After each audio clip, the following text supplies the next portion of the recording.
Dalam menghadapi lonjakan penumpang pada arus mudik dan balik Idul Fitri 1445 Hijriah, beberapa perusahaan otobus atau PO di Palembang telah mempersiapkan armada tambahan.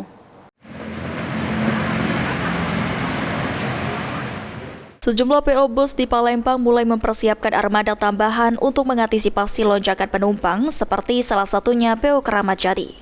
Pengurus agen PO Keramat Jati, Lia, mengatakan, peningkatan jumlah penumpang bus sendiri sudah terjadi pada awal April. Bahkan tiket bus untuk keberangkatan 12 April hingga 16 April 2024 sudah habis terjual. Untuk itu saat ini 3 armada tambahan sudah disediakan. Kalau udah arus mudik 12, 13, 14, 15, 16 itu udah rata-rata udah banyak pesanan. Kalau harga tiketnya sendiri ada mengalami perubahan nggak, Bu? Pasti, Ya. Kalau untuk peningkatan harga pasti naik. Ini dari berapa, Bu, kisarannya, Bu? Kalau untuk habis lebaran kita sekitar 600-an. Kalau di hari biasa 1 atau 2 unit bis, cuman kalau untuk di lebaran arus balik itu sekitar 3 bis kita keluarin satu hari. Seharinya ya, Bu? Satu Ya? hari 3 bis. Itu juga sama dengan krunya ya, Bu, ya? Iya, sudah. Kru kita 1 bis 2 orang kru ya untuk sopir ya, drivernya, 1 orang untuk keneknya.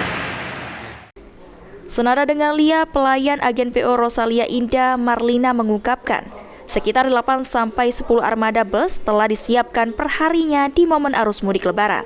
Mayoritas penumpang bus diisi dengan rute Palembang-Jakarta, Palembang-Bogor, serta Palembang-Jawa Tengah. Kalau kemarin-kemarin kan menunggu tanggal padat, pas mendekat lebaran baru ada penambahan armada. Kalau untuk sekarang langsung dari pusat disediakan langsung dari awal puasa sudah ada disediakan bus tambahan. Ada bus tambahan berapa sih? Kurang katanya, supaya masih banyak yang belum bagian tiket Rosalia. Kadang kalau 8 armada sampai 10 armada setiap harinya.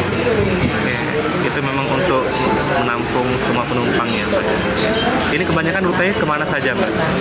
Dari mulai Jakarta, Bogor, Jawa Timur, Jawa Tengah, itu ada. Hafid Zainul, PAL TV.